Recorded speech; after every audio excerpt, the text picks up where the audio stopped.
Já já vou chamar a doutora Ana Maria, que é perita em odonto, e ela vai falar um pouquinho sobre essa perícia, um pouquinho não, né? Ela vai falar aqui tudo sobre essa perícia, que é a área dela, perícia odontológica, ou seja, o que o dentista, o que quem forma em odonto pode fazer na perícia.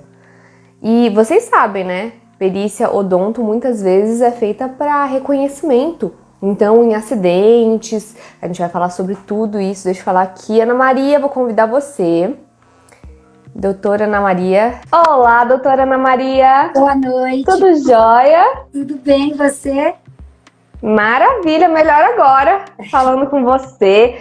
E hoje a gente vai falar sobre a perícia em odonto, né? Isso. E eu quero saber tudo, o que faz uma pessoa que é formada em odontologia, o que ela pode fazer na perícia, como que ela pode desenvolver essa expertise para auxiliar o juízo, né? Porque vocês fazem uma faculdade na área de odonto, e como que isso pode ser colocado a proveito do juízo, tanto do cível quanto de pessoas que precisam de assistência técnica também.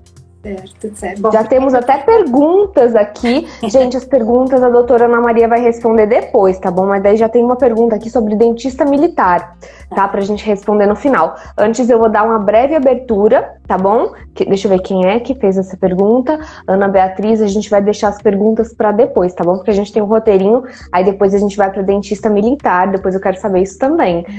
Então, primeiro eu queria agradecer a oportunidade, né, de estar aqui com Eu que agradeço. Sou uma grande admiradora do seu trabalho também. Obrigada. E foi uma honra ter sido convidada, tá? Eu também. Bom, muito obrigada por aceitar o convite. Enfim, o que eu vou falar hoje é o que eu adoro falar, que é sobre perícia. É uma área que é apaixonante, né? E eu vou falar um pouquinho para os colegas, porque apesar da perícia estar em grande ascensão, principalmente na área de odontologia, muitos colegas, né, muitos cirurgiões dentistas não sabem ainda sobre a atuação, como eles podem atuar, né? A perícia, ela tem uma vasta área para se atuar. Então, seria na parte criminal, na parte civil, na parte trabalhista e na parte administrativa, tá? Tem um maridão apaixonado aqui, ó. Tem um maridão apaixonado aqui colocando coração, Ana Maria. Ele também é perito, né? Só que na área criminal. E ele me acompanha em todos os cursos. É bom demais. Ele tá sempre me apoiando. É muito bom.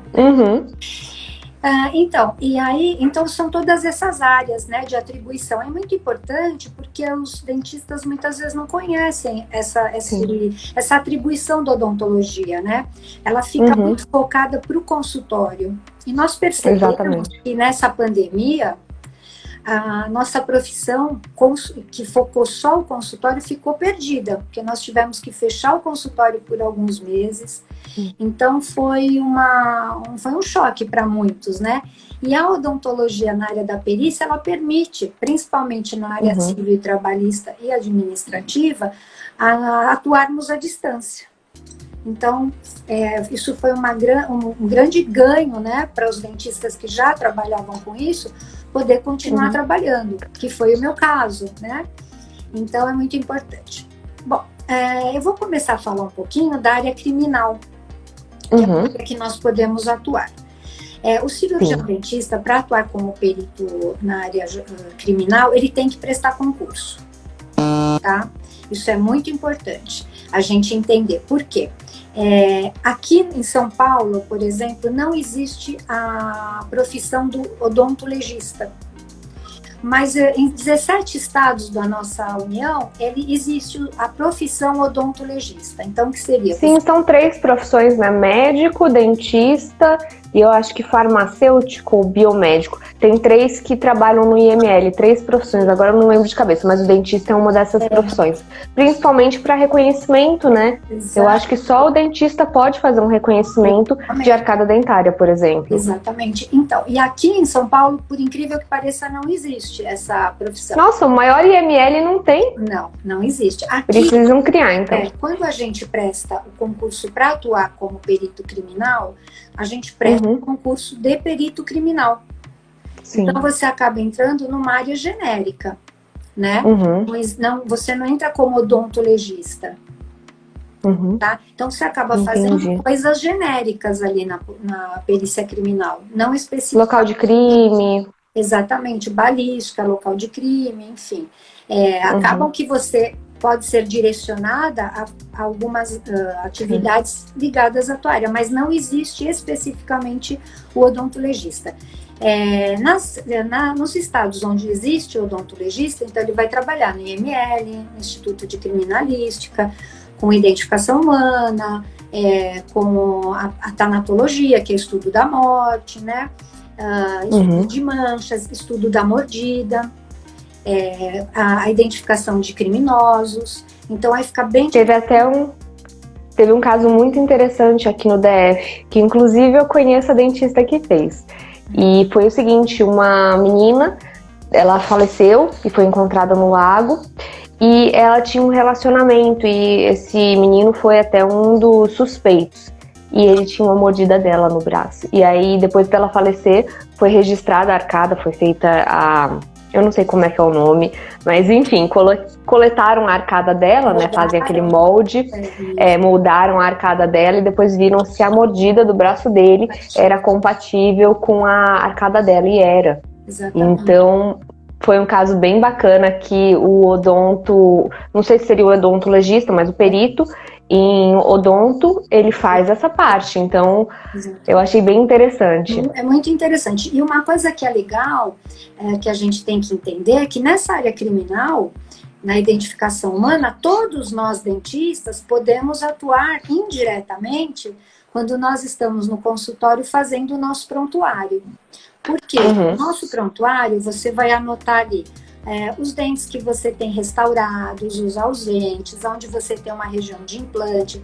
Sim. Fazendo esse prontuário bem feitinho, que é muito importante, em algum determinado situação, né, que ninguém espera passar por isso, mas se um paciente seu venha sofrer um acidente ou venha a sumir, desaparecer, você pode ajudar a identificar possíveis corpos de ser ou não dessa pessoa. Aí a pessoa fala, mas para que isso? A pessoa já morreu. Na verdade, quando você identifica uma pessoa, você não identifica para essa pessoa, porque ela realmente é família, mas para a família, porque é muito importante. E a gente tem batido muito em cima disso, porque a identificação por arcada é uma das identificações mais fáceis e mais baratas. Então, e é o que sobra, né, Ana Maria? Exato. Porque quando queima já não tem mais digital, já não tem muitas vezes, acho que DNA não sobra muitas vezes. O DNA sim, mas o DNA ainda sobra... é caro e mais demorado, né? Então se você tiver... ele tá agoniadinho aqui. Então, o que acontece? Você acaba... é uma identificação mais fácil. Né? E se você tiver um prontuário bem feito, você pode até atrapalhar uma identificação, né? Então isso é muito importante. Então a parte criminal basicamente é essa, e que é importante ressaltar que precisa de concurso, tá? Então o dentista, para atuar nessa área, tem que fazer concurso, tanto odontologista na área legista, né? como perito criminal, tá? Já na área judicial, que é uma outra atribuição, a gente não precisa de concurso. Né? E na judicial a gente vai ter tanto a civil quanto a trabalhista. Né? Então, como é que funciona? O cirurgião dentista quer atuar nessa área, ele faz um cadastro no Tribunal de Justiça do seu estado ou do estado que ele quer atuar, e baseado nisso, o juiz vai nesse cadastro, escolhe, manda uma nomeação. Então, já nesse caso, a única coisa que a gente tá interessado. Ele tá danado, ele tá agoniadinho, assim, carente, sabe? E aí... Então, o que acontece? É uma nomeação, já não é um concurso. Então, o cirurgião dentista coloca ali no cadastro as atribuições que ele tem, eles pedem algumas certidões, né? E aí? Então, precisa de concurso para criminal e para judicial não, né? No judicial a gente pode atuar, o cirurgião dentista, tanto na civil como na trabalhista, né? Nessas Ótimo. duas, o que a pessoa está buscando quando entra nessa área? Ela está buscando um ressarcimento de algum dano, né? Então ela quer valores, ela quer ressarcir Sim. com um tratamento que ela não gostou na área civil, e aí ela vai atrás dos direitos dela, e o perito judicial, na verdade, ele vai ser os olhos do juiz, tá? Isso. O que eu acho importante a gente assim entender que a figura do perito, no geral, você pode concordar comigo ou não, mas enfim, que eu acho, ela está muito valorizada. Nesse novo Código de Processo, eu acho que deram uma valorizada na nossa atuação. Por quê? Eu percebo que no artigo 156, eu posso te chamar de Jaqueline, né? Lógico, pode chamar de Jaque, de Jaqueline, de Tirote. A gente percebe que no artigo 156, no antigo código, se falava em o juiz poderá nomear um perito. Já no novo, ele fala, ele será assistido por um perito. Então, eu acho que ganhou uma força no será, né? Então, você vê que a maioria dos processos, eles logo nomeiam um perito para auxiliá-lo mesmo. Já ficou, né, assim, já se passou. Sim, é o melhor. É o melhor o juiz ter essa visão técnica. Na maioria das vezes é imprescindível, e nos casos em que tem essa dúvida, é melhor. Na dúvida, eu acho melhor chamar o perito. Exato. Então, eu acho que a nossa figura ficou muito em destaque, né? Sim. E a gente tem que fazer o nosso papel, nós somos imparciais, né, no processo, mas somos os olhos do juiz. Então, a nossa atuação, ela tem que ser pautada na verdade, sempre, né, imparcial, e a gente tem que ter uma atenção muito grande, principalmente nós da área técnica, de que nós vamos falar com pessoas que não são técnicas. Exatamente. Né? Então, nós não somos só cirurgiões dentistas, agora somos peritos, e nós temos que nos fazer entender, tanto pelo juiz, como pelas partes, como pelos advogados, pelos assistentes técnicos. Então, eu acho que é uma área de atuação muito bonita, mas que requer muita responsabilidade, né? E, enfim. Então, voltando um pouquinho. Então, eu estava falando da área civil, né? Nós temos a trabalhista também, Jaque. Sim. A trabalhista, ela também vai buscar um ressarcimento de danos, porém num outro aspecto, numa outra situação. Nós temos um funcionário numa empresa, ele sofre algum acidente na face, ou cabeça e pescoço, e a empresa não assume esse acidente, não paga os danos que ocorreram, então pode-se abrir também um processo na área trabalhista por esse acidente, e o cirurgião dentista também vai ser chamado nessa situação para avaliar esse dano que aconteceu, né? Às vezes estimar o valor que ele tem que ter de indenização, pagar um tratamento, enfim, levantar essa questão. Na trabalhista também a gente tem as doenças que a gente fala ocupacionais. São doenças... Poderia ser o bruxismo, por exemplo, ranger de dente? Na verdade, assim, em algumas situações até poderia ser o bruxismo, mas eu vou exemplificar um pouco melhor. Por exemplo, você trabalha numa fábrica de vapores ácidos. Aquele vapor, ele pode provocar uma perda de esmalte. E a pessoa ficar com um dente opaco. Tá? Não imaginava isso. A questão do bruxismo poderia ser numa empresa em que a tensão emocional é muito forte, a pessoa trabalha com aquela... Também poderia até entrar, né, numa questão, alguém reivindicar isso, olha, a pessoa trabalha num alto grau de tensão, poderia. Porque eu tenho esse probleminha. Acho que hoje em dia, quem não tem, a gente conta nos dedos. É exceção. Porque essa vida é muito... A vida que a gente leva muito estressante. É muito agitada. Por exemplo, um outro exemplo que eu gosto de pegar porque é bem forte, assim. Fábricas que trabalham com soda cáustica. começam a aparecer manchas na gengiva, nos lábios. Então, essas são doenças ocupacionais, são doenças que têm manifestação na boca, cabeça e pescoço. Então, a pessoa, num determinado momento, também pode ser orientada a pedir um ressarcimento de danos para que faça um tratamento, ou que seja afastado, enfim. E aí, o juiz vai chamar quem? O perito da área de odontologia. Tá? Então, você vê quantas coisas que o perito nessa área faz. Eu pensei também, quando falou de perito na área judicial, indenização, eu pensei algo que eu vejo muito, que são os erros em procedimentos estéticos. E assim, os procedimentos com hialurônico, pra quem não sabe, o hialurônico, olha que esse nome é difícil de falar. Ele sai, mas tem alguns doutores, eu já vi médicos aplicando também o PMMA, isso. Que dá erro pra caramba. E até tem comunidades aqui no Instagram que falam dos erros em bioplastia. Então eu imagino que é uma área que deve ter muita chamada para erro médico. Sim, ele tem muito. A odontologia, ela é autorizada a fazer harmonização orofacial. É legal. É o ROF. E existe muito processo, sim. Eu sempre falo que é assim, quanto maior a sua expectativa no tratamento, maior a incidência de processos, tá? Sim. A harmonização é uma das áreas que você tem muita expectativa de como vai ficar, né? Você vê muito aquela questão do antes e depois, né? Você pega ali no Instagram, hoje é o que mais a gente vê. Nossa, a pessoa era assim, ficou assim. Eu quero, né?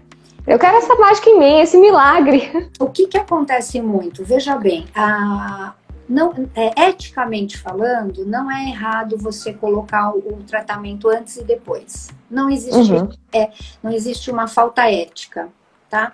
Mas o que eu já peguei de processos na área civil é que a pessoa diz: poxa, mas eu me senti enganada, porque eu vi aquela foto e eu achei. Então a gente pode entrar em alguns problemas mesmo na área de processos na área civil por propaganda enganosa, alguma coisa nesse sentido, entendeu? Então, legalmente falando, a gente pode abrir espaço para algum tipo de processo, tá? Quando se vê esse antes e depois. E a harmonização, ela tem tido, ela cria uma expectativa grande. Quando a pessoa não atinge, ela às vezes não entende que para mim é uma coisa, para você é outra. Ela não consegue entender aquilo. Ela parte para um processo. Né? E é difícil, é muito difícil, porque a pessoa ela está com aquela expectativa no auge e não é correspondida. A primeira coisa que ela pensa é um processo. Então a gente atua muito, e assim, e tem que ver quem está com a razão, não é sempre nenhum lado nem outro, é sempre importante, como eu disse, a imparcialidade, para você ver onde existem os erros e os acertos, né? Outra atribuição que a gente tem na perícia, olha quanta coisa, vou animar bastante gente a fazer perícia hoje. Nossa, pode falar tudo, quero saber tudo. Existe também na parte administrativa, que são, por exemplo, você fazer as auditorias nos planos de saúde, né, para ver se realmente aquele procedimento foi feito, se ele foi feito de maneira correta. E existe também os processos éticos, né? Nós, cirurgiões dentistas, temos um código de ética, né? E quando existe alguma falha na atuação do profissional, eticamente falando, então existem os processos éticos que a gente também atua. Só que aí tem uma pequena diferença, tanto no processo ético, como no processo administrativo e no criminal, já que nós podemos atuar sem concurso como assistentes técnicos. Assistentes técnicos. Tá? Então, lá no criminal que eu falei, gente, perito só com concurso. Mas a gente vai falar sobre o assistente técnico na frente. Sim. O assistente técnico pode atuar na área criminal, sem concurso. Tá? E, assim, uma dúvida minha, que acabou de surgir. No caso de uma assistência técnica e de um perito em odonto que tenha como um questionamento algo que aconteceu em um cadáver. Pode haver exumação ou vocês fazem mais por meio das fotos, por meio dos registros já obtidos nos autos? Então, a exumação pode ser feita, ela pode ser feita. A família pode pedir, né, com o auxílio do assistente técnico, sim. Mas aí tem todo um trâmite para ver se isso realmente tem fundamentação para fazer essa exumação. Mas o assistente técnico, ele atua para, vamos supor que é um desejo da família, por algum motivo. Então, o assistente técnico está aí para isso, para trazer esse contraditório aí e falar, não, nós não temos determinada certeza em alguma coisa. Obviamente, essa exumação só será feita se houver um grande motivo para que isso ocorra. Mas o assistente técnico pode atuar sim. Maravilha. E assim, para quem for atuar, tanto para assistente técnico como para perito do juízo, vamos supor que o perito foi chamado para um caso de ROF, ou então para um caso, por exemplo, de que tem a identificação de arcada dentária. Esse profissional, ele vai precisar de uma pós específica na área, então, por exemplo, uma pós específica em ROF, ou vai precisar de uma pós específica em perícia criminal, identificação, ou então o próprio formando, porque quem formou na área tem o CRO, ele pode atuar nessas perícias, porque ele já tem isso na faculdade. Como é que é, Ana? Tá. Essa questão, ela é muito importante, inclusive, já que o meu TCC foi sobre isso. Quando eu fiz minha pós-perícia criminal, o meu TCC foi sobre isso. Por quê? A gente observa muito, quando você é perita judicial, você sabe disso, a gente nunca agrada os dois lados. Um lado que você um lado vai ficar triste. Aquele lado que você não agradou, ele vai vir com tudo para cima do perito judicial. E o que a gente percebe, assim, é que eles vêm desqualificando completamente o perito, que ele não é especialista nisso, naquilo e tal. Então, muitos colegas, ao desconhecer a lei 5.081, fica acuado nessa situação. E eu sempre falo para os meus alunos assim, tem que conhecer a lei para se impor, para mostrar... 5.081. 5.081, que é a lei que regulamenta a atuação do cirurgião dentista no modo geral. Tudo que nós fazemos, inclusive passamos a poder fazer harmonização, tudo baseado nessa lei, na regulamentação. Essa lei da profissão. Exatamente, essa lei é de 1966, mas ela é perfeita, ela é curtinha, mas ela enxuga ali, né? E o que ela fala? Eu vou ler para você, só para você ter uma ideia. O sexto, ela fala assim, compete ao cirurgião dentista praticar todos os atos pertinentes à odontologia, decorrentes de conhecimentos adquiridos em curso regular, e aí vem uma palavrinha que eu falo, eu sempre grifo, então, adquiridos em curso regular ou em curso de pós-graduação. Esse ou não é e, não é precisa. Então, todo cirurgião que é graduado em odontologia pode atuar como perito na área judicial. Pode atuar como assistente técnico. Ele não precisa ter uma especialização específica. Muita gente vai querer me matar agora, né? O pessoal de uma área, de outra... mas quando vai fazer um processo na área de bucomaxilo, tem que ser bucomaxilo. Então, o conhecimento é sempre importante. Se você perceber que você está num processo que você não tem domínio daquela área, não faça. Não pega. Porque a gente tem um compromisso muito grande. A nossa responsabilidade é gigantesca. Se você não tem aquele conhecimento, a expertise daquele assunto específico, decline.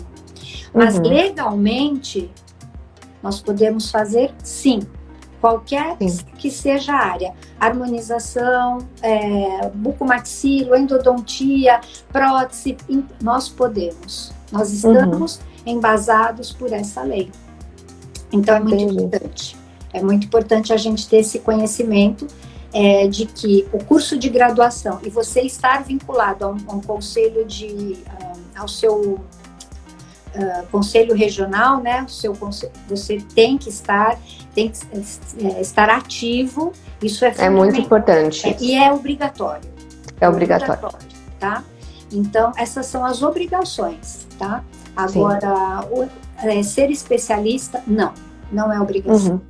Não precisa ter uma pós-graduação específica. Você precisa ser dentista, você precisa ter o CRO, tá de acordo com o conselho, né? Porque se você tiver com alguma pendência, algum problema com o conselho que você não tem, é que nem nos outros órgãos também, por exemplo, CREA, CRC, se você tiver algum problema com o conselho, você não vai poder fazer perícia, você tem que estar de acordo com o seu conselho. Exato. Cresce também, então todos esses você tem que estar certinho. Exato, é obrigatório. Agora, uma coisa que eu gosto sempre de falar, a gente poder fazer, né, o poder estar legalmente habilitada, eu acho que passa longe de qualquer pessoa que não tenha o conhecimento básico para atuar ali no processo, também se meter a fazer.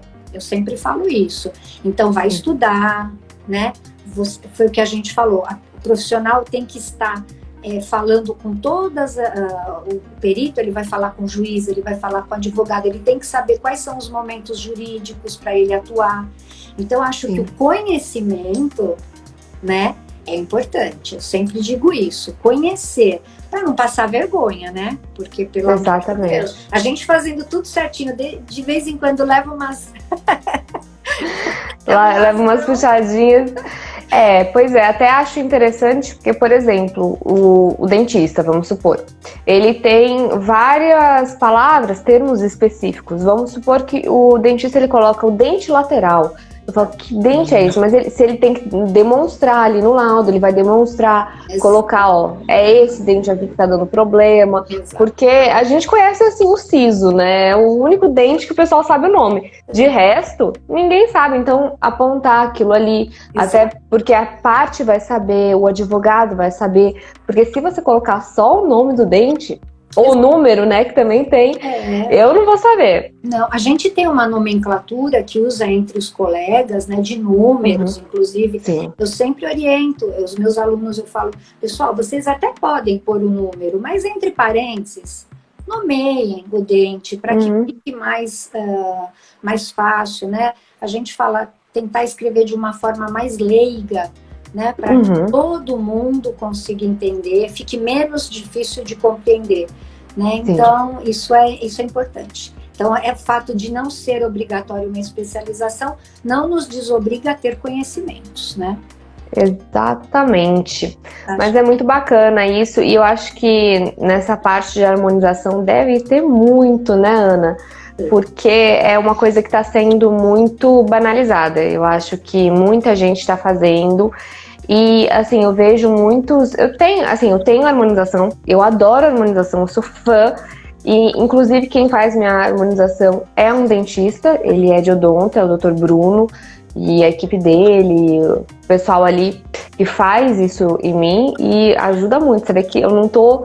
Nem parece que eu tenho harmonização, mas eu tenho, e muitas vezes, assim, é um preenchimentozinho, assim, só pra deixar com a cara mais descansada. Só que o que eu vejo, inclusive casos que aplicam materiais que não são aprovados, então, por exemplo, silicone industrial, exato. Dá erros assim de necrose, dá necrose no rosto. Não é nem assim a pessoa não ter gostado da harmonização, é a pessoa sofrer uma deformidade em razão de uma harmonização mal feita. E eu acho que o que falta muito, na minha opinião, é a informação. Porque, veja, o PMMA, ele é autorizado pela Anvisa, só que ele não é reabsorvível, né? Então, o que acontece? A pessoa tem que ter essa informação, que pode correr determinados riscos, né? Que mesmo o ácido hialurônico, que ele olha, vai acontecer isso, você vai aumentar aqui. Então, a informação, ela diminui muito os processos também. Porque você... Ser transparente, né?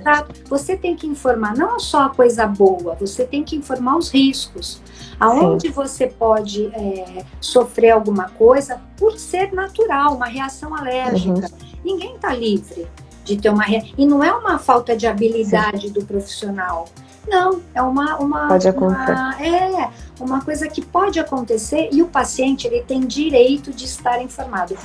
Aí você pode pensar assim, poxa, mas se eu pegar meu paciente e falar tudo que pode acontecer, porque pode... Ele não faz. Ele não faz. Mas aí eu digo, aí você ganhou, porque para comprar um problema é 2 minutos. Quando o paciente entra informado, ele sabe, bom, eu posso ter uma alergia, eu posso ter isso.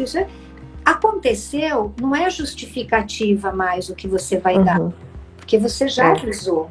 Então, justificar é porque você não explicou lá no começo. Então, o que eu vejo muito nos processos é isso, é a falta do bate-papo, é a falta da informação, de ouvir o paciente. Sim, né? Às vezes tem muitos profissionais que tentam colocar de qualquer jeito. Não, coloca isso, coloca aquilo. E às vezes a pessoa nem quer muito aquilo, mas o profissional acaba fazendo dessa maneira. Ele não conta que pode acontecer alguma coisa e ele acabou forçando. Eu depois que passei, eu sou dentista há 33 anos só. Nossa, bastante tempo. E depois que eu passei a atuar como perita também, eu falei que eu virei uma péssima dentista, porque eu coloco tanta informação, que dá a impressão que eu não quero fazer. A pessoa fala, nossa, mas... Eu falo, olha, se é para fazer, vamos fazer seguras. Sim. De tudo que pode acontecer. Se não, eu prefiro realmente não fazer, sabe? Exatamente. Eu prefiro, porque eu vejo que um processo para um cirurgião dentista é muito desgastante, porque a gente acaba levando muito para o lado pessoal. Porque assim, não é vender uma camiseta numa loja e você ir lá e trocar porque veio com defeito. Não, é o seu trabalho, é o seu empenho, é a sua dedicação. Porque a maioria de nós somos dedicados. Né? Então, você é muito frustrante. Eu pego colegas, às vezes, como assistente técnica, que eu acabo dando uma de psicóloga lá, porque eles estão arrasados mesmo. Mas eu imagino que deve ser muito difícil. Porque às vezes a pessoa não faz, não é por mal, a pessoa fez o procedimento tudo certinho, pode dar alguma coisa errada, a gente está tratando de organismo, então pode dar errado. E quando a gente tem um trabalho que leva muito da nossa técnica, não é, por exemplo, uma roupa que você troca, ou então a pessoa falou, essa roupa tá uma porcaria. Ah, tudo bem, foi a confecção que não fez. Não, é o seu trabalho, é a sua aplicação, é o seu estudo. Exatamente, então eu imagino que deve ser muito difícil, assim como em outras áreas que tenham a mesma demanda. Então, vamos lá, no caso da assistência técnica, como que ela funciona? Tanto a assistência técnica como a perícia judicial. Você precisa ter um consultório, você faz isso no seu consultório, ou você faz isso em sede do TJ, você tem uma sala no tribunal que você atende, como é que é, Ana? A gente tem duas opções, né? Quando você fala em justiça gratuita, geralmente a perícia é feita no IMESC. Tá? Então são com peritos do IMESC e aí marca-se um dia e é feito lá. Isso na justiça gratuita, tá? Quando não é gratuita, o que acontece? Tanto o perito judicial quanto o assistente técnico tem que ter o seu consultório ou alugar algum espaço. Porque em determinado momento, já que a gente vai precisar fazer uma perícia que a gente chama perícia direta, que é na boca do paciente. Tá? Com aquela luz, né? Com tudo certinho, aquela cadeira. Mesmo. Exatamente, com os instrumentais. A gente muitas vezes precisa tirar radiografias, né? Para levantar alguma dúvida. Então, tanto o perito judicial é obrigatório, né? Uma das fases do nosso trabalho é fazer a perícia direta, responder os quesitos e fazer o nosso laudo. Tá?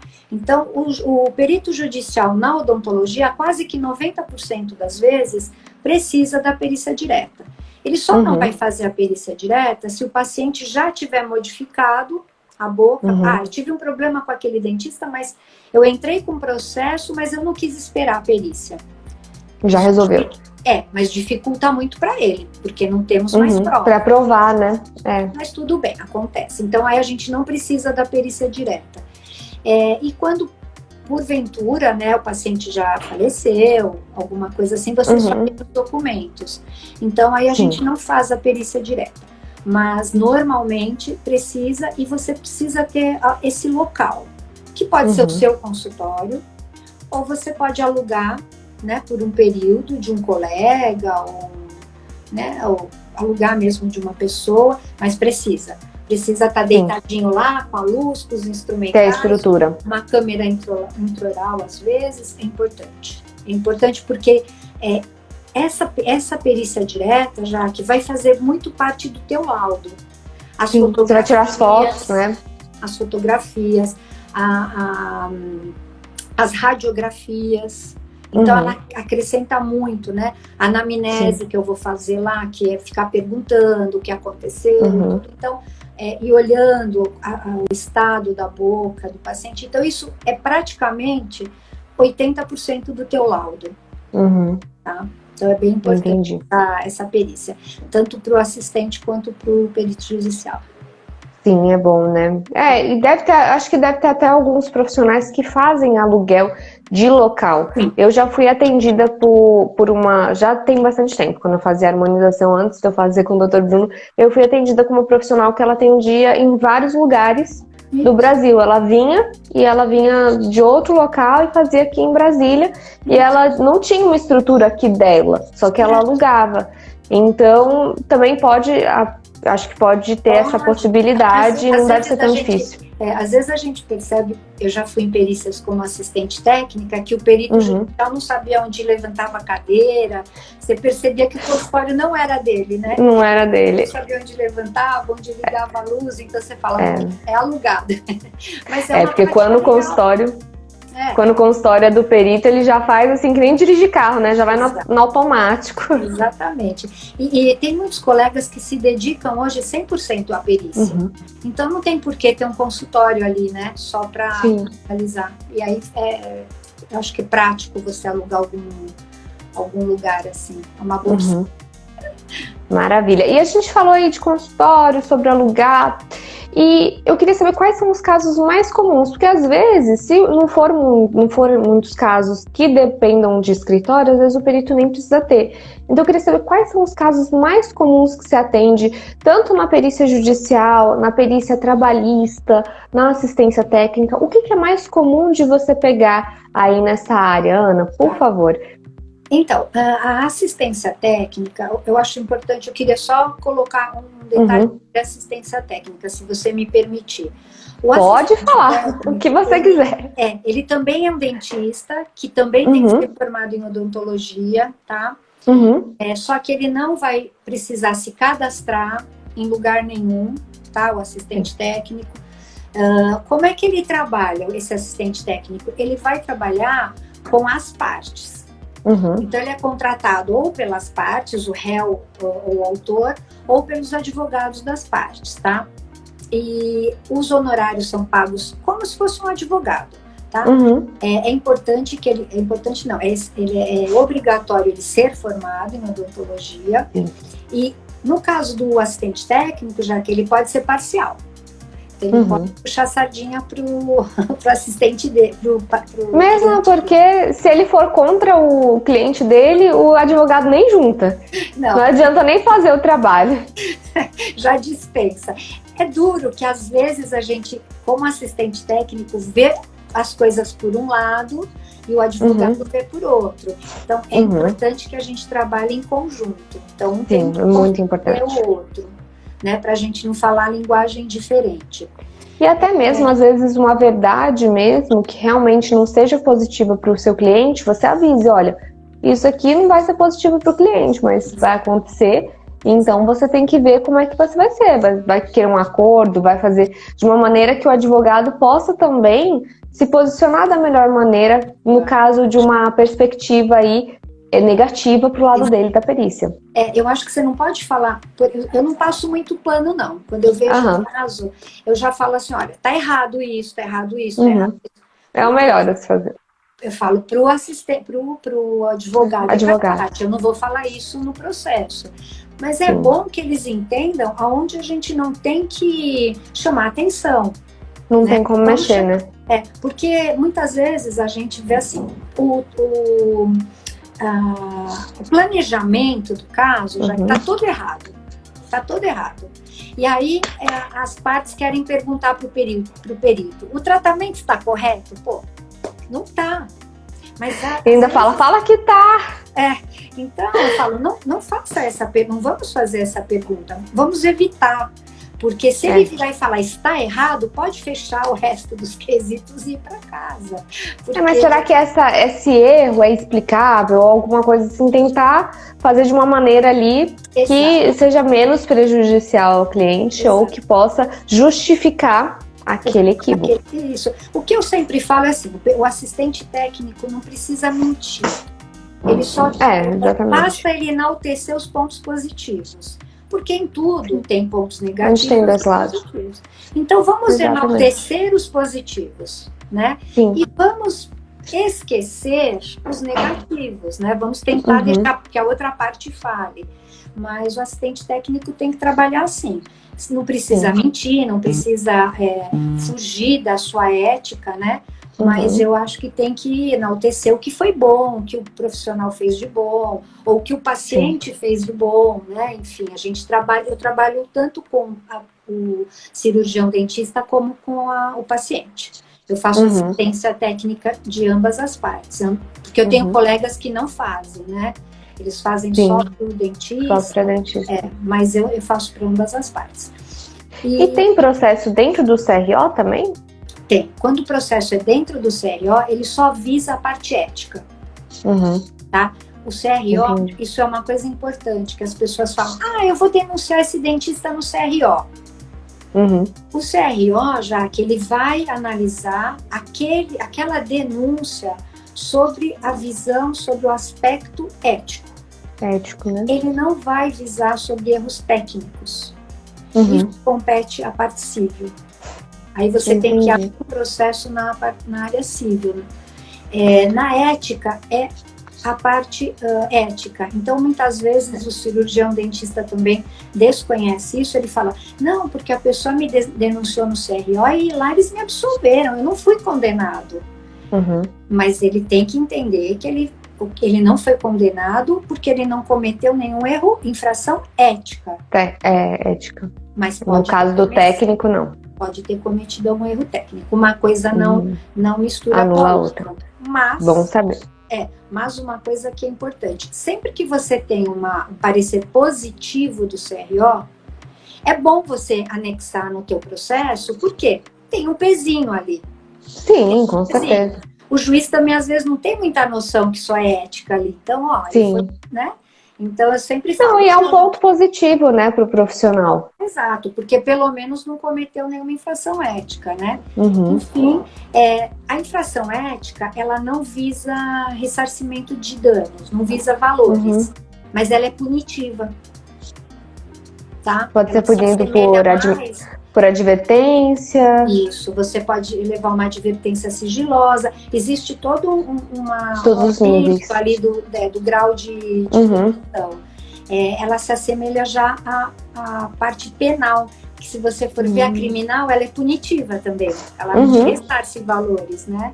Então elas têm muito essa semelhança. E aí você pode ir sofrendo alguns tipos de pena até ser cassado, né? Aí deve ser muito ruim, né? Você não pode mais atuar, então a sua licença, né, de atuar. Mas é importante isso. Aí não pode fazer perícia, não pode fazer nada. Se tiver uma punição aí que tire seu CRO, aí já era. Não tem como. Você ia me perguntar sobre as áreas... Dos casos mais comuns. Tá. Tanto na assistência, perícia judicial, o que você mais costuma ver aí no dia a dia de perícia em odonto? O que a gente mais vê, Jaque, é a área de implantes. Isso particularmente a minha experiência, tá? Chega para mim.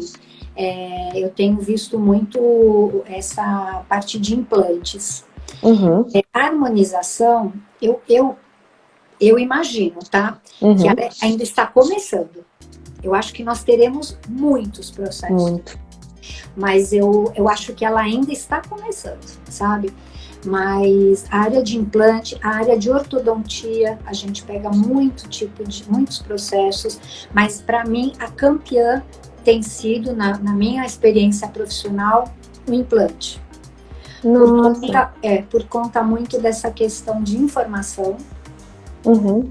Porque, veja bem, quando você vende o implante, você não pode dizer para ele que ele dá a impressão, né? Às vezes eu vejo propagandas na televisão que eu tenho vontade eu mesmo de ir lá fazer o tratamento. Porque eu falo, gente, que beleza, você entra de manhã e sai à noite mastigando.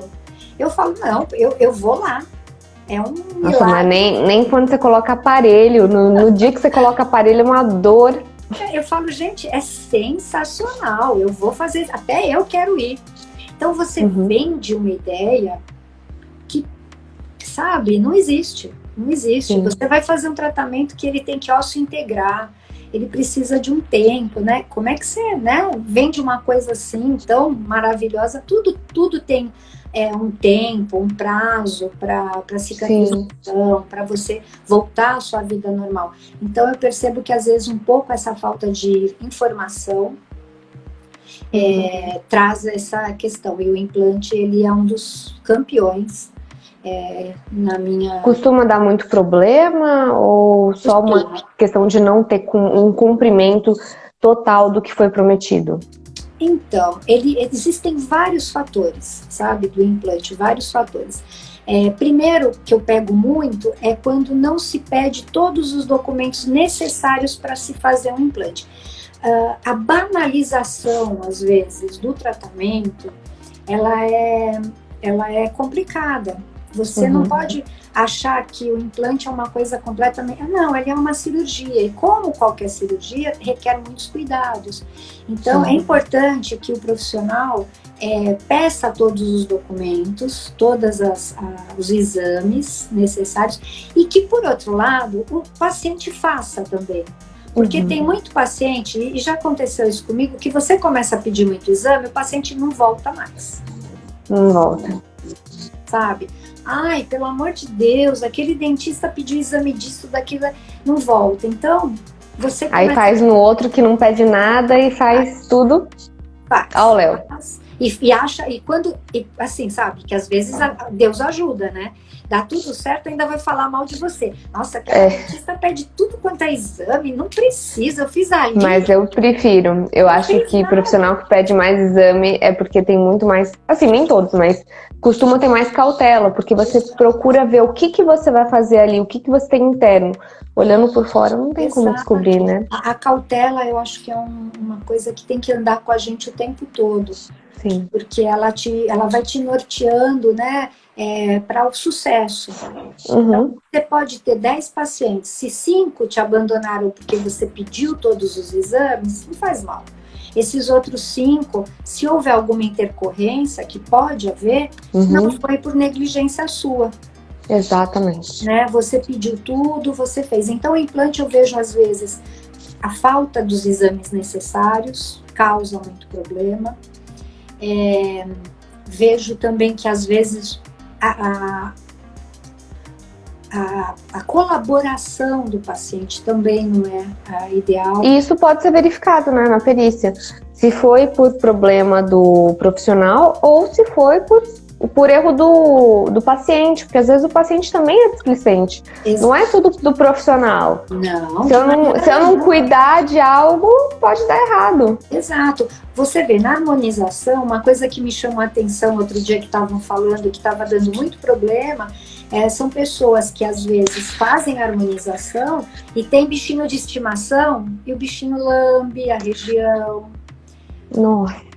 Você imagina? Então, assim, o cuidado do paciente é tão importante quanto os procedimentos do cirurgião dentista, tá? Sim. Não é só você, eu tô pagando e... Não. O paciente tem que colaborar. Muitas vezes você faz uma cirurgia e você fala para o paciente, olha, você precisa tomar medicação, assim, mas no fim de semana eu posso tomar uma cervejinha? Você tem vontade de sumir, né? Você fala, óbvio que não. Então acho que eu não vou fazer a cirurgia antes do fim de semana. Realmente, fica doente até o fim de semana para tomar sua cervejinha doente. Você entendeu? Então, assim, a colaboração também é difícil às vezes. A pessoa acha que é só chegar lá, tudo é culpa do profissional, ele faz milagre e não é. É uma responsabilidade solidária, né, dos dois, das duas partes. Exatamente. E muitos processos, o paciente perde quando a gente consegue comprovar que ele não colaborou, que ele não fez. Você falou do bruxismo. Muitas vezes, já que você faz uma reabilitação oral bonita, com próteses, o paciente tem o problema do bruxismo. Então, você orienta que ele use, né, essa placa, pelo menos para dormir, alguma coisa, e a pessoa ignora. Então, a gente também cobra isso do paciente, a parceria, né, a escovação, o uso do fio dental, tudo isso é importante. A gente não pode só jogar responsabilidade para o profissional. Eu acho bem complicado isso, e a paciente perde o processo, sim, se ficar demonstrado que faltou demais nas consultas, né? Importante que o cirurgião dentista tenha tudo ali registrado, né? Na hora que a gente vai avaliar numa perícia, a gente avalia até como se diz? A agenda do paciente, do profissional. Eu já tive casos de pôr no meu laudo a agenda do profissional, porque o paciente faltava. Então, como é que você dá continuidade Exatamente. Um tratamento que você não tem a colaboração, né? Não tem o outro lado.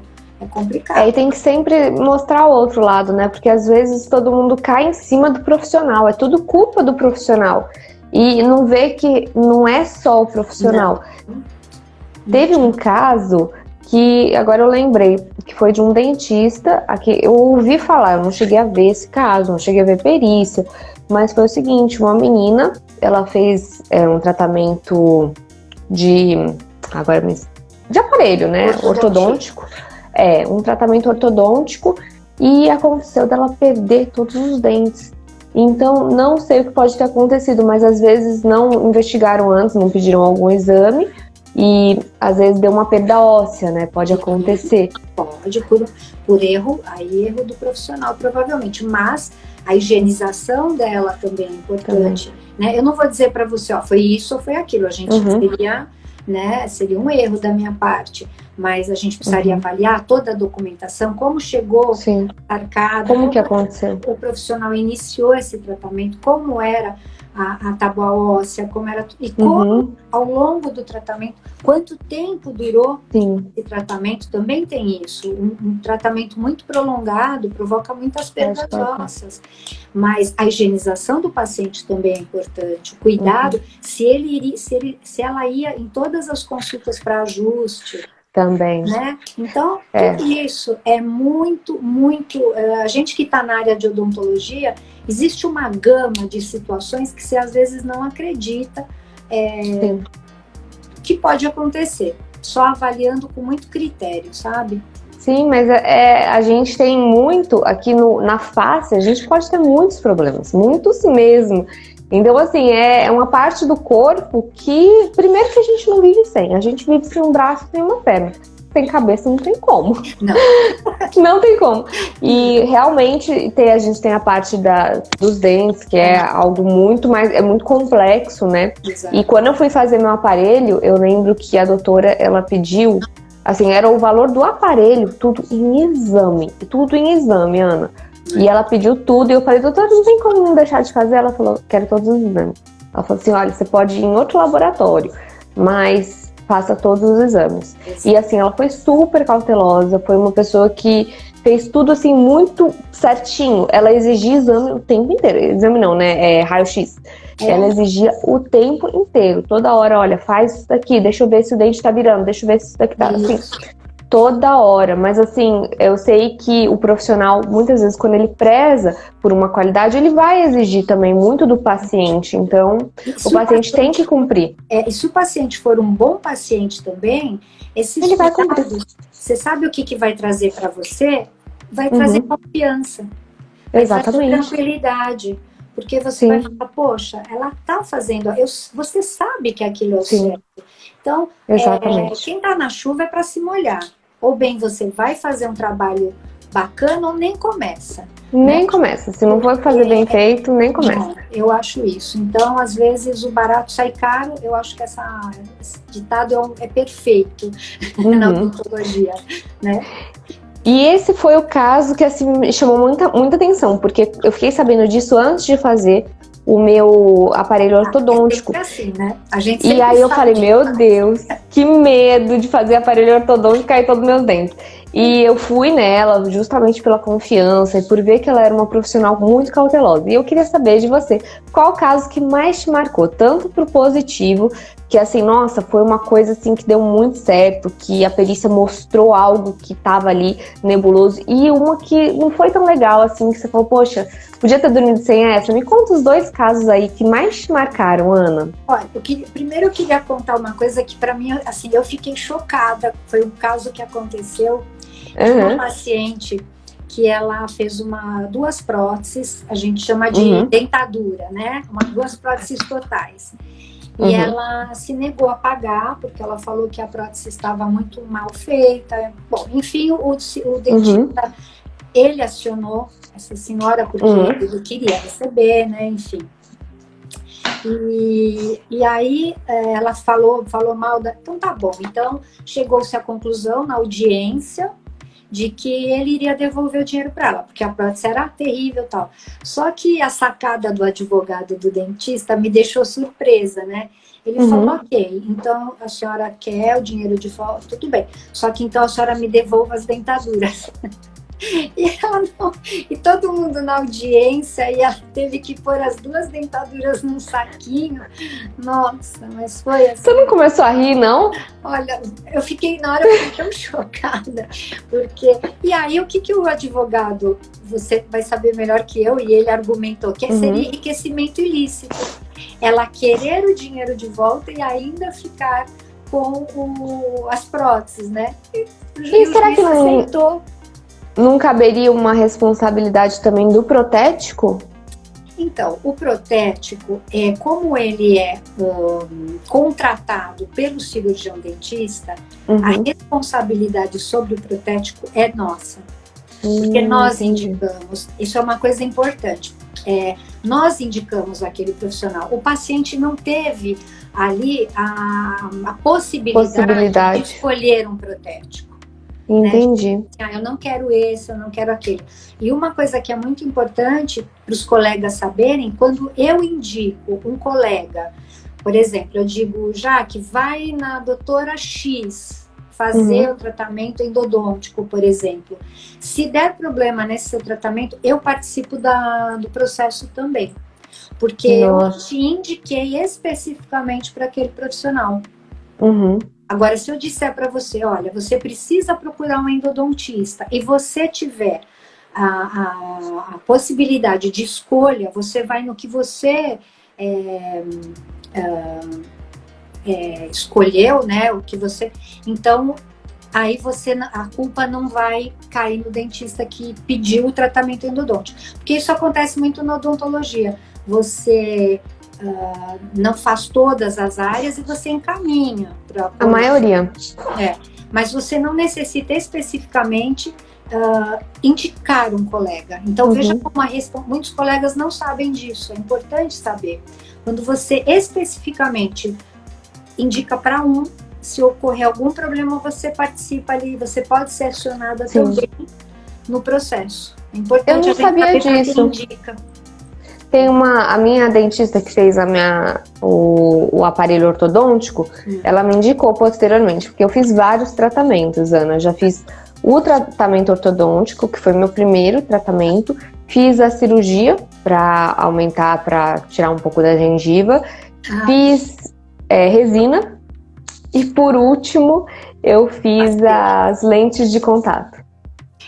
Então, essa é uma área também que está dando muito processo. Eu esqueci das lentes, muito processo. Nossa, e é bem complicado. Mas, assim, é algo que, para mim, assim, eu confiava muito nessa profissional, a doutora Nara, e eu já tinha feito resina com ela. E durante muitos anos a gente manteve a resina, até que chegou num ponto que ela falou, já, que você não quer passar para lente? Porque você já faz bastante tempo a resina, a gente vai tirar as resinas e você vai fazer a lente.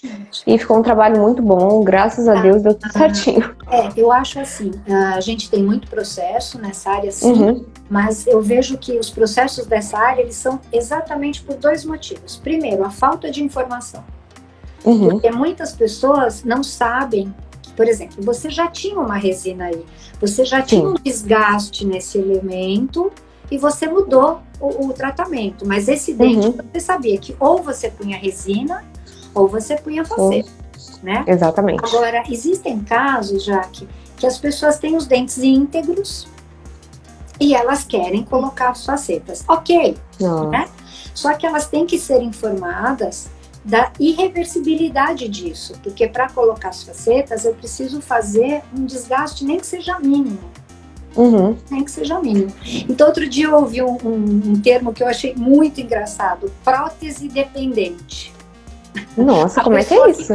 Prótese dependente, ou seja, ela nunca mais vai poder tirar as facetas, porque houveram desgastes ali que não permitem mais que ela fique sem essa prótese, tá? Então, os processos giram muito em torno disso. A pessoa vira e fala assim, doutora, mas eu não sabia que eu não podia mais tirar as facetas. Eu achei que eu ia usar... Acha que é como unha postiça.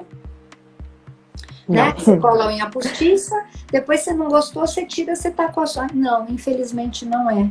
Então acontece por... Algo definitivo. Por muita falta de informação.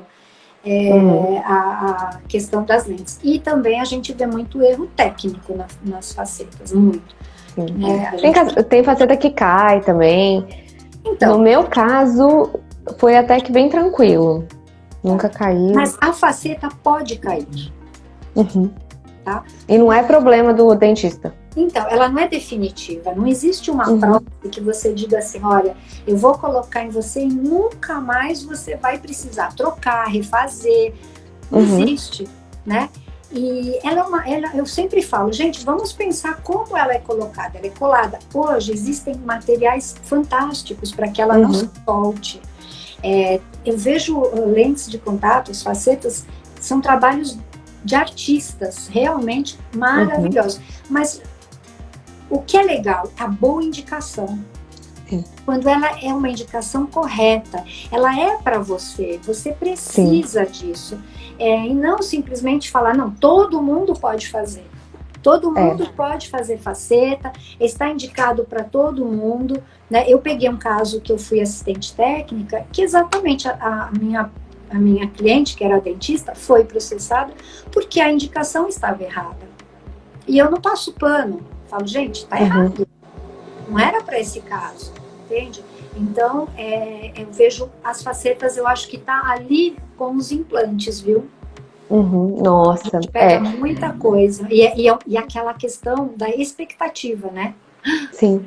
Da irreversibilidade também, né? De não poder voltar. Ficar igual aquela blogueira ali, que ficou linda, né? E às vezes não fica. Não fica tão bonito. Isso é verdade. Depois, para mudar, é uma trabalheira. Eu fiz até que... Ana, os profissionais que eu trabalhei foram excelentes. Foram excelentes. E assim, ela não desgastou muito, porque o que acontece? Quando eu tirei o aparelho, eu já sabia o que eu queria. Quando eu coloquei o aparelho, eu falei pra doutora, que fez o tratamento ortodôntico, eu pedi pra ela deixar espaços entre os dentes. Que eu falei pra ela que eu queria aumentar os meus dentes, porque os meus dentes eram infantis, eram muito pequenos. E aí ela já deixou o espaço pra resina. O espaço já tinha ali o espaço pra resina, e depois, quando eu fui substituir a resina, que foi no momento que a gente já tava com a resina já há alguns anos, a doutora falou, você não quer substituir por lente? Excelente. Só que eu até falei com ela, falei, mas lente não vai desgastar? Ela falou, já que eu vou usar um desgaste mínimo pra você. Não vou falar que não vai desgastar, mas eu vou usar um desgaste mínimo. Pra você ter uma noção, Ana, eu fiquei sem o provisório. Então, assim, ela falou, você quer colocar o provisório ou você fica assim? E eu falei, não, só tá um pouquinho separadinho, mas dá pra ficar tranquilo. Eu não sou atriz, eu não sou uma pessoa que precisa tanto da estética. Então, eu fiquei sem o provisório, pra você ter uma noção de como que foi o desgaste. Foi um desgaste muito pequeno em razão de um procedimento tão invasivo. Mas, assim, ela foi super transparente comigo. Eu já trabalhava com ela já conhecia, já tinha anos. Então, assim, o profissional, ele tem que passar isso. Por mais que foi pouco desgaste, ela falou comigo antes. Ela falou, olha, você vai ter que fazer e você vai ter que ter se você tirar depois, você vai ficar com os espaços. Então, assim, ela me avisou de tudo. Então, a transparência do profissional é muito importante para não dar problema depois. Essa cumplicidade de falar, Sim. ouvir. E eu sempre oriento os meus pacientes que, assim, a informação, ela é fundamental. Você registrar essa informação, Sim. ela não é obrigatória, tá? Por lei. Mas ela te livra de muitas enrascadas, porque se você informa o paciente, lá na frente ele diz, sabe que eu não lembro? Eu não lembro que ela me falou isso. Aí, faz um documento. Exatamente. Quando você tem um papelzinho com uma assinatura ali, é tão bom. É melhor. E muito mais seguro para o profissional. Aí vai entrar na sua área também. Eu tive casos de pacientes que assinaram os prontuários, autorizando, e na hora da perícia começaram a questionar, essa não é minha assinatura. Essa não é minha assinatura.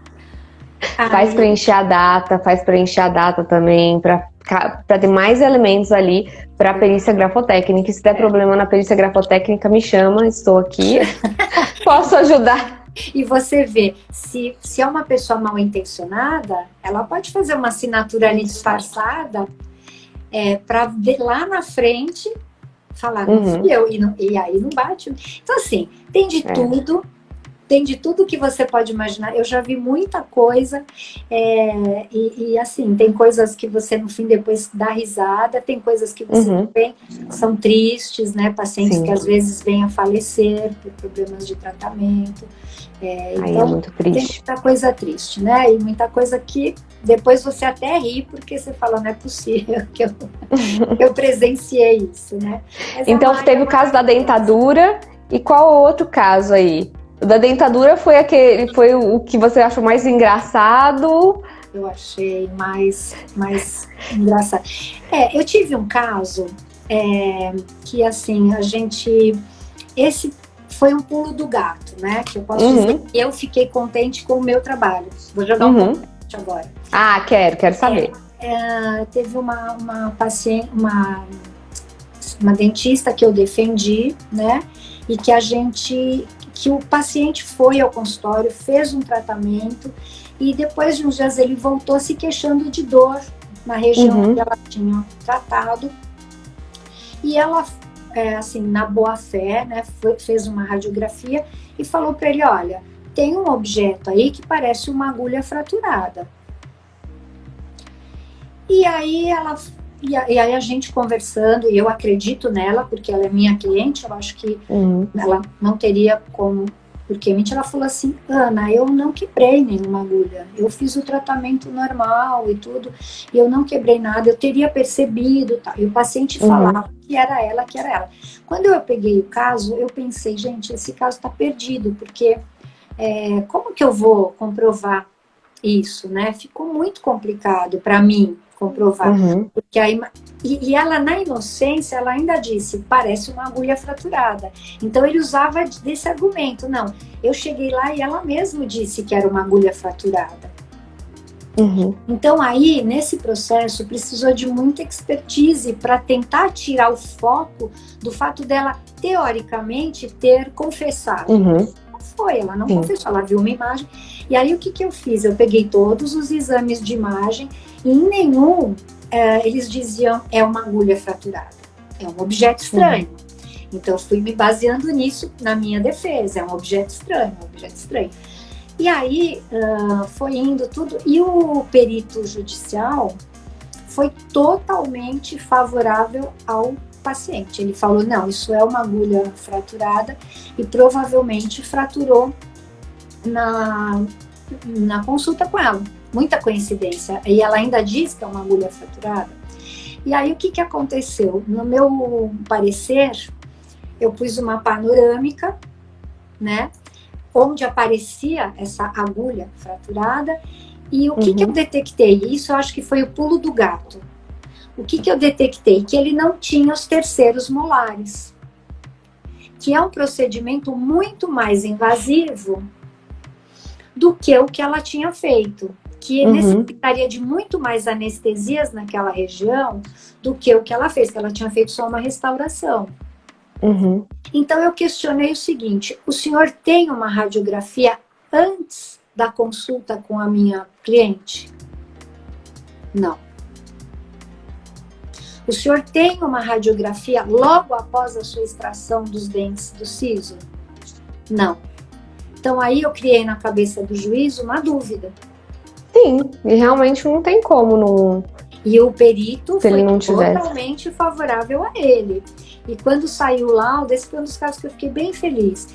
Quando saiu o laudo, o juiz, além de dar razão para mim, ainda transcreveu uma parte do meu parecer na sentença dele. Então, acho que pra gente que é perito, isso é um reconhecimento, né, Jaque? Sim, sim, e na dúvida, essa dúvida aí é razoável mesmo, porque os procedimentos, você fez todo um estudo dos procedimentos que ele tinha, muito bacana. E eu acho que isso é que o perito precisa ter, Ana, a cabeça fora da caixinha. Por quê? Porque se você tivesse ido na linha dele e falasse, nossa, eu vou precisar explicar o que é isso, mas e se não for? E se for uma agulha fraturada, como é que eu vou? Eu vou falar que não é uma agulha, vou falar que é um caroço de, sei lá, se pudesse, você poderia ter ido por uma outra alegação e ter perdido. Exato. Então, assim, a sua alegação foi justamente analisar fora, pensar fora. O que pode ter acontecido? Então, assim, eu acho que tem essa visão do perito é muito importante. Pensar fora da caixa, pensar em situações, em hipóteses, porque assim você consegue trazer, muitas vezes, tirar o foco de algo que pode estar errado e trazer uma verdade. Ou pelo menos criar uma dúvida. Exatamente. Se você criou uma dúvida, trazer mais uma hipótese. Exato, você trouxe o contraditório ali, o juiz vai falar, poxa, mas e agora?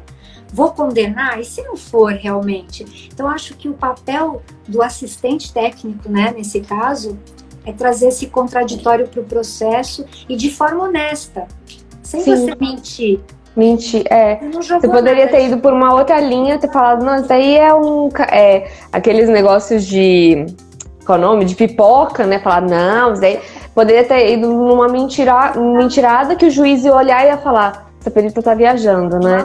Então, assim, realmente você teve uma sacada muito bacana de analisar o histórico. Que eu fiquei muito contente quando saiu o laudo. Eu fiquei Adorei saber. Muito feliz.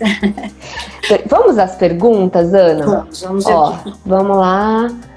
Cláudia Carpita, muito bem, Aninha, muito clara, simpática, com embasamento natural, concordo. Se as próteses ficaram ruins, como que ela foi para audiência com as mesmas? Realmente, Soraya, também não entendi essa. Eu ia questionar na hora. Você tá aqui com ela fazendo o quê? Você tá ruim? É o que mais a gente vê, a pessoa tá usando a prótese e tá criticando. Exatamente. Soraya, ótima live, muito explicativa, mostra causas e deveres tanto do profissional quanto do paciente, maravilhosa. Também acho bom essa visão. Exato. Doutora Ana Maria, minha colega de metodista, parabéns pela excelente explanação. O Los Pichuca, eu não sei pronunciar isso, mas... Aqui, perito Fernando, doutora Ana Maria, também é perito odontológica alfandegária da Receita Federal do Brasil. Orgulho. Tem um maridão orgulhoso aqui na live. Ele é meu fã. Assistindo. Mas eu acho que não é difícil ser seu fã, viu, Ana Maria? Imagina, não é, não. Vamos lá, teve uma pergunta aqui, deixa eu ver. Ainda tem vaga para o curso dia 13 e dia 14, doutora Ana? Elizabeth, fala com a Ana no direct. Né, Ana? Isso, se tiver tem vaga, Ana? Eu não sei, aí eu precisaria consultar o pessoal do CSI. Gente, quem quiser a aula com a Ana, já fala com ela no direct, tá bom? Quem quiser curso com ela, pode falar com ela no direct. Não adianta falar comigo que eu não vou saber responder. Passar aqui pra você. Já animei alguém, tá vendo? Já valeu a pena, live. Muito. Pode ser perito, muito bom.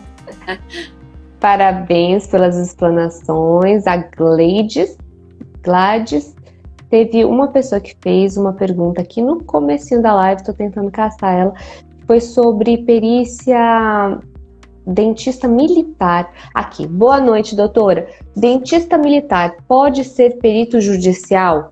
E aí, Ana, é uma pergunta da Ana Beatriz Fernandes. Então, ela fez aqui bem no comecinho. Eu acredito que enquanto ele está atuando como dentista militar, não, tá? Não pode.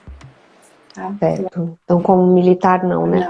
Não. Eu acho que tem que olhar também na corporação, né, Ana? Porque vai depender. Eu tenho um vídeo de perícia militar que teve tanta crítica, mas tanta crítica. E depois eu fui descobrir que cada corporação tem a sua designação das perícias. Então, assim, eu mesma segui como sendo uma perícia única, né? Militar, todo mundo, everybody. É bombeiro, é militar.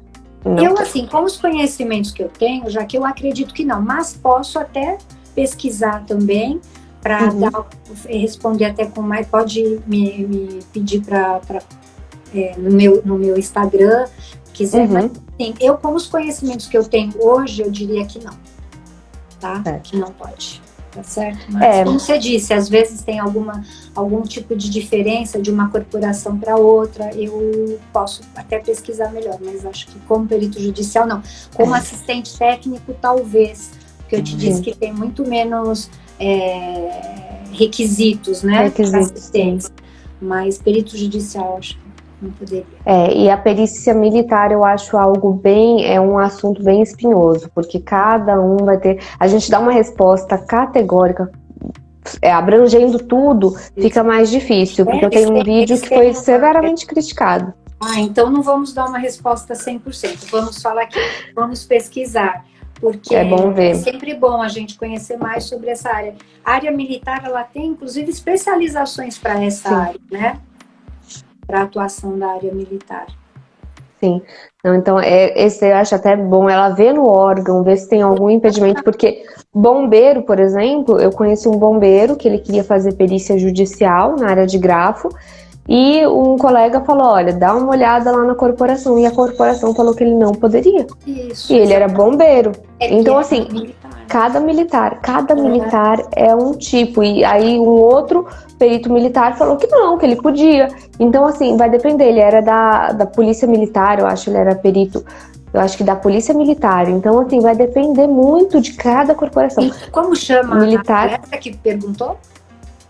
Ixi, eu falei o nome dela, acho que é Gabriela, é Fernandes o sobrenome dela. Então vamos agora chamar para ela aqui. Essa pergunta.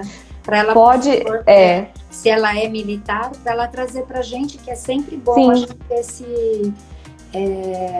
gente ter esse embasamento, né? Para a gente poder orientar. Aqui tem uma que está falando que a justiça militar tem a própria... Sim, tem a própria justiça militar, tem as competências. Militar é um mundo à parte. Então, eu não costumo, desde o meu vídeo que eu fui criticada por causa de algumas... Porque não fui nem eu que falei no vídeo. Eu peguei o que um perito militar estava falando. E aí eu fui criticada por causa disso. Porque eu não sabia nada. Mas assim, eu peguei de um outro perito militar, só que o outro de um outro núcleo ali militar falou que eu não sabia nada. Então, assim, depende. Eu digo isso porque depende muito. Militar é muito amplo. Vamos devolver essa pergunta e na nossa próxima live a gente convida ela para participar. Sim, com toda certeza. Ana, muito obrigada pela live. Vai ficar salva no meu perfil, tá bom? Eu já vou te enviar ela salva e depois a gente vai pro YouTube. Quer dar um recadinho? Quer falar com alguém? Primeiro eu quero agradecer a você, que você é uma simpatia. Muito obrigada, Ana, você também. Super à vontade para falar, adorei. Graças a Deus, adorei. Quero agradecer todo mundo, né, que esteve na nossa live. Espero ter contribuído com o meu conhecimento. Sim. A gente está sempre aprendendo, né? Todo dia eu aprendo alguma coisa, mas eu espero ter contribuído com as pessoas. Com toda certeza, Ana. Eu te digo por mim. Ai, que bom. Fico feliz mesmo, tá? Gente, se essa live contribuiu, já dá um print aqui na tela, eu e a Ana. Me marca a Ana também e coloca aí qual foi a sacada que você teve na live, o que você mais gostou na live e compartilha aí nos seus stories contando pra gente, tá bom? Dá um print da tela, me manda Tá bom? Ó, vou aproveitar aqui que o maridão tá aqui e vou pedir o print. Tira aí o print da gente sorrindo e me envia, por favor.